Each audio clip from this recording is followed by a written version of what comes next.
उत्तराखंड से इस समय बड़ी खबर सामने आ रही है। आपको बता दें, उत्तराखंड के चमोली में शुक्रवार सुबह 7:15 बजे एवलांच आया था, जिसमें बीआरओ यानी कि बॉर्डर रोड ऑर्गेनाइजेशन के 57 मजदूर दब गए थे। रेस्क्यू में सेना, आईटीबीपी, बीआरओ, एसडीआरएफ और एनडीआरएफ की टीमें जो हैं वो जुटी हुई हैं और देर शाम तक 32 मजदूरों को बाहर निकाला गया। इस वक्त का बड़ा अपडेट आपको बता दें, दरअसल 3200 मीटर से ज्यादा की ऊंचाई पर 6 फीट जमी बर्फ के बीच बाकी के 25 मजदूरों की तलाश जो है वो लगातार जारी है। और ये घटना जो है वो बद्रीनाथ धाम से 3 किलोमीटर दूर चमोली के माना गांव में हुई है। हादसे के दौरान सभी मजदूर 8 कंटेनर और एक शेड में उस समय जो है मौजूद थे। 22 मजदूर हिमस्खलन आते ही वहां से सुरक्षित जो है भाग गए थे, जबकि 10 मजदूरों को जो है वो सेना की तरफ से रेस्क्यू कर लिया गया था, यानी कि निकाल लिया गया था। सभी मजदूरों को माना गांव में आईटीबीपी कैंप जो है वो लाया गया है, वहां पर उपचार चल रहा है और यहां पर जो है उनका इलाज सेना की तरफ से जारी है। 4 लोगों की हालत जो है वो गंभीर बताई जा रही है। फिलहाल खराब मौसम के कारण रेस्क्यू ऑपरेशन जो है उसको रोक दिया गया है। पूरे इलाके में तेज बर्फबारी हो रही है। बीते कुछ दिनों से मौसम जो है वो लगातार बिगड़ रहा है और बताया जा रहा है कि चमोली के ऊपरी इलाकों में पिछले कई दिनों से भारी बर्फबारी हो रही थी। बद्रीनाथ मंदिर से केवल 3 किलोमीटर दूर हाईवे के पास ही हिमस्खलन जो है वो आया और हादसे को लेकर के उत्तराखंड के मुख्यमंत्री पुष्कर सिंह धामी ने एसडीआरएफ के अधिकारियों के साथ जो है इसको लेकर के बैठक भी की है। साथ ही साथ आपको बता दें, केंद्रीय गृह मंत्री अमित शाह और रक्षा मंत्री राजनाथ सिंह ने घटना को लेकर उत्तराखंड के मुख्यमंत्री पुष्कर सिंह धामी, सेना, आईटीबीपी और एनडीआरएफ के अधिकारियों से भी बातचीत की है। माना गांव जो है वो तिब्बत सीमा पर भारत का पहले आखिरी गांव कहलाता था, जिसे मोदी सरकार की तरफ से अब बदल करके आखिरी की जगह जो है प्रथम यानी कि पहले गांव का नाम जो है वो दे दिया गया है और काफी ज्यादा चर्चाओं में माना गांव रहता है। आपदा प्रबंधन विभाग ने हेल्पलाइन नंबर जारी कर दिए गए हैं उनकी तरफ से और सीएम पुष्कर सिंह धामी के निर्देश पर आपदा प्रबंधन विभाग की तरफ से जो हेल्पलाइन नंबर जारी किए गए हैं। यहाँ पर आपको बता दें, घटना से संबंधित जानकारी के लिए इन नंबरों पर जो है वो संपर्क किया जा सकता है। आप संपर्क कर सकते हैं अगर कोई फंसा हुआ हो। हेल्पलाइन नंबर जो है वो यूएसडीएम में स्थित राज्य आपातकालीन परिचालन केंद्र से जो है संचालित इस समय किए जा रहे हैं। मोबाइल नंबर जो दिया गया है वो भी आपको बता दें, 8188670005, 9058441404 और दूरभाष नंबर 013526644315 के साथ टोल फ्री नंबर जो है 1070 जारी किया गया है। खराब मौसम के कारण यहाँ पर लगातार बर्फबारी हो रही है। बारिश जो है वो काफी जोरों शोरों से चल रही है।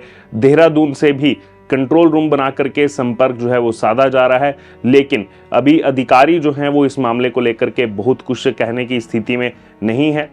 माना गांव जो है वो बद्रीनाथ धाम से ज्यादा दूर नहीं है। सामरिक दृष्टि से भी ये बेहद अहम इलाका है। आपदा कंट्रोल रूम का कहना है कि आईटीबीपी की जो टेक्निकल टीमें हैं उन टीमों को वहां पर भेजा गया है और हेलीकॉप्टर जो है उसको भी आपातकाल मोड पर रखा गया है। इमरजेंसी मोड में हेलीकॉप्टर को भी रखा गया है। आईटीबीपी के अधिकारी राजकुमार नेगी का इस मामले को लेकर कहना है कि वहां पर सड़क निर्माण कार्य चल रहा था।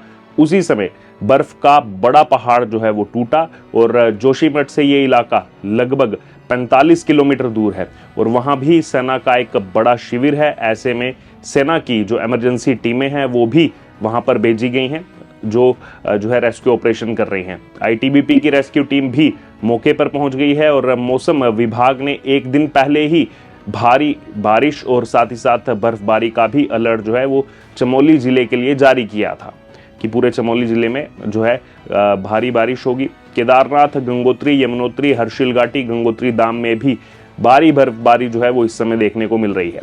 वहीं इधर मौसम विभाग ने 28 फरवरी की देर रात तक जो है उत्तराखंड में भारी बारिश का अलर्ट जो है वो जारी किया है, यानी आज रात भी जो है जमकर बारिश होने वाली है। मौसम विभाग के मुताबिक इस दौरान जो है 20 सेंटीमीटर तक बारिश हो सकती है।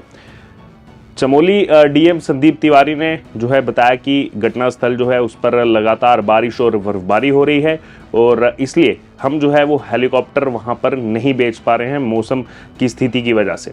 वहीं एसडीआरएफ की आईजी रिधिमा अग्रवाल ने बीआरओ कमांडेंट के हवाले से ये बताया कि घटना जो है वो बद्रीनाथ धाम के पास की है। और एसडीआरएफ की एक टीम जो है वो जोशीमठ से रवाना हो चुकी है, क्योंकि जोशीमठ एक बड़ा जो है वहाँ पर कैंप है। वहीं आपको बता दें लामबगड़ में जो है सड़क ब्लॉक है, सेना उसे खोलने में लगी हुई है। दूसरी टीम को जो है सहस्त्रधारा हेलीपैड पर अलर्ट मोड पर रखा गया है और वहीं एसडीआरएफ की जो ड्रोन टीम है वो भी लगातार अलर्ट पर है। आईटीबीपी कमांडेंट पीयूष पुष्कर ने जो है इसको लेकर कहा कि हमारी 90 जवानों की 23 बटालियन जो है माना में तैनात है और पिछले 2 दिनों से इस इलाके में मौसम जो है वो लगातार खराब है और शुक्रवार सुबह से ही इलाके में भारी बर्फबारी हो रही है और इस वजह से माना में एवलॉन्च जो है वो हुआ और इसमें बीआरओ यानी कि बॉर्डर रोड ऑर्गेनाइजेशन का जो कैंप है उसको नुकसान पहुंचा है। ये जानकारी उनकी तरफ से दी गई। वहीं इसी बीच ये भी केदारनाथ से भी खबर आ रही है। केदारनाथ में तापमान जो है वो -2 डिग्री तक पहुंच गया है। केदारनाथ में बिजली आपूर्ति जो है वो ठप है। गंगोत्री यमुनोत्री में भी बर्फ की जो है चादर वो सड़कों पर साफ तौर पर देखी जा रही है और वहीं ऊखीमठ के पास कुंड और काकड़ागाड़ के बीच जो है हाईवे बंद है। उत्तराखंड में जोशीमठ के आसपास भारी बर्फबारी जो है वो इस समय हो रही है। तुंगनाथ मंदिर और साथ ही साथ मदमहेश्वर मंदिर के आसपास भी भारी बर्फबारी जो है इस समय हो रही है, जिसकी वजह से ऐसा लग रहा है कि कर्फ्यू जैसे हालात बन गए हैं। मुहबा गांव में भी बर्फबारी का अलर्ट जिला प्रशासन की तरफ से जो है वो जारी किया गया है और लोगों से जोखिम वाले इलाके में ना जाने की लगातार अपील जो है वो यहाँ पर की जा रही है। इसी बीच गौरीकुंड में भी जो है सारे घर, जितने भी घर हैं वो बर्फ की कई फीट मोटी चादर से जो है ढक चुके हैं। नीति घाटी मार्ग बर्फबारी के चलते जो है बंद है। भारत का स्विट्जरलैंड कहे जाने वाले ओली में भी लगातार जो है हिमपात हो रहा है। इससे एक तरफ जहां टूरिस्ट तो प्रसन्न हैं, वो खुश हैं, लेकिन स्थानीय लोगों का कामकाज जो है वो पूरे तरीके से ठप पड़ गया है। और उत्तराखंड के नैनीताल, हल्द्वानी जैसे निचले इलाकों में भी बारिश जो है वो 3 दिन से लगातार चल रही है। ना ही केवल उत्तराखंड, साथ लगते हिमाचल प्रदेश में भी 3 दिन से बर्फबारी और बारिश हो रही है। लाहौल स्पीति, चंबा के पांगी, बरमौर और किन्नौर जिले में भी बर्फबारी के बाद सड़कें जो है वो बंद कर दी गई हैं और सभी स्कूलों में 28 फरवरी को जो है वो छुट्टी घोषित कर दी गई थी। वहीं इसी बीच आपको बता दें कि कुल्लू के अखाड़ा बाजार में भी बारिश के चलते जो है लोगों को घरों में ही रहना पड़ रहा है। वहां पर पानी घुस गया और बाढ़ से कई गाड़ियां जो है वो मलबे में दब गई हैं। ये साथ लगते हिमाचल से भी खबर हमने आपको बताई। इस समय हमने आपको बड़ा अपडेट बताया जो उत्तराखंड में आज सुबह एक बड़ा एवलॉन्च आया, उसको लेकर के उसके बाद यहाँ पर चाहे फिर वो सेना हो, आईटीबीपी हो, एसडीआरएफ हो, एनडीआरएफ है, वो लगातार जो है बचाव कार्य कर रही हैं और लगातार जो है मजदूरों को रेस्क्यू करने का काम जो है वो यहाँ पर जारी है।